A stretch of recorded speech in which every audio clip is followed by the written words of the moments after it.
ስለ መሬት መንቀጥቀጥ በተመለከተ ከዚህ ቀደም የተለያዩ ብዙሃን መገናኛዎች መዘገባቸው የሚታወስ ነው። አሁን ላይ ደግሞ የደረሰን ሰበር መረጃ ደርሶን ነው ወደ እናንተ የመጣ ነው። ዛሬ እንግዲህ ቅዳሜ ጥቅምት 1 ቀን 2018 ዓ.ም ምሽት 1 ሰዓት ከ18 ላይ በትግራይ ክልል ውቅሮ አካባቢ በሬክተር ስኬል 5.6 የተለካ ኃይለኛ የመሬት መንቀጥቀጥ መከሰቱን ዓለም አቀፍ የሳይስሚክ ተቋማት አስታውቋል። ሰላም ጤና ይስጥልኝ ክቡራትና ክቡራን የቲቲቪ ኢትዮጵያ ወዳጆቻችን እንደምን አላችሁ? ወደ ዕለቱ መረጃዎች እናልፋለን።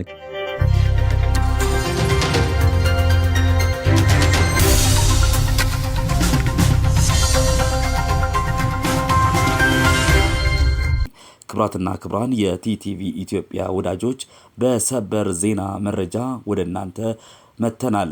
ቪዲዮቻችንን ላይክ፣ ሼር እና ሰብስክራይብ ማድረጋችሁን በፍጹም እንዳትዘነጉም።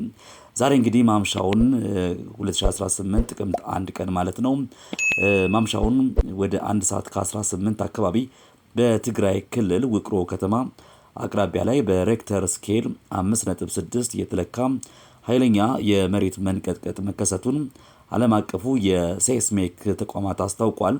የመሬት መንቀጥቀጡ በአካባቢው የሚገኙ በርካታ ነዋሪዎች በግልጽ የተሰማ ሲሆን መጠኑ ከፍ ያለ በመሆኑ ቀላልና መካከለኛ መጠን ያለው የንብረት ጉዳት ሊያስከትል እንደሚችል የመጀመሪያው መረጃዎች አመልክተዋል።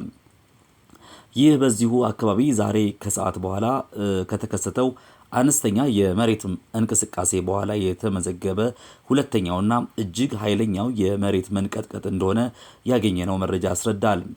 የተለያዩ የሴስሚክ ክትትል ተቋማት እንደገለጹት ከሆነ የመሬት መንቀጥቀጡ ማዕከል ከውቅሮ ከተማ በስተደቡብ ምስራቅ 32 ኪሎ ሜትር ርቀት ላይ ሲሆን ከምድረ ገጽ በ10 ኪሎ ሜትር ጥልቀት ላይ ተከስቷል። ጥልቀቱ አነስተኛ መሆኑ የመሬት ንዝረቱ በአቅራቢያው ባሉ ከተሞችና መንደሮች በይበልጥ እንዲሰማ አድርጎታል ይላል ያገኘነው መረጃ። በቀዳሚ መረጃዎች መሰረት ለማዕከሉ ቅርብ በሆነችው ሻጉቢ ከተማ መካከለኛ ንዝረት የተሰማ ሲሆን እንደ ውቅሮ፣ ዶሎ፣ ኢዳጋ ሐሙስ እና አዲግራት ባሉ ከተሞች ደግሞ ቀላል ንዝረት ተሰምቷል። የተለያዩ የክትትል ተቋማት የመንቀጥቀጡን መጠን በትንሹ በተለያየ መጠን ከ5.5 እስከ 5.7 መዝግበውታል። ይህም የመጨረሻው የተረጋገጠ መረጃ በቀጣይ ሰዓታት ሊገለጽ እንደሚችል ያሳያል። ይህ አይነቱ ኃይለኛ የመሬት መንቀጥቀጥ ከተከሰተ በኋላ ተከታይ አነስተኛ ንዝረቶች አፍተር ሾክስ ሊከሰቱ ስለሚችሉ የአካባቢው ነዋሪዎች የሚከተሉትን የጥንቃቄ እርምጃዎች እንዲወስዱ ይመከራል። ለተከታታይ ንዝረቶች ዝግጁ ይሁኑ። ቀጣይ ንዝረቶች ሊኖሩ ስለሚችሉ ስጋት ውስጥ ላለመግባትና ዝግጁ መሆን ያስፈልጋል። የህንፃዎችን ሁኔታም ይፈትሹ። በህንፃዎች ግድግዳና መሰረት ላይ ስንጥቆች ካሉ በጥንቃቄ ይመርምሩ። ከባድ ጉዳት የደረሰባቸው ከሚመስሉ ህንፃዎችም ይራቁ። የኤሌክትሪክና የውሃ መስመሮችን ይመርምሩ።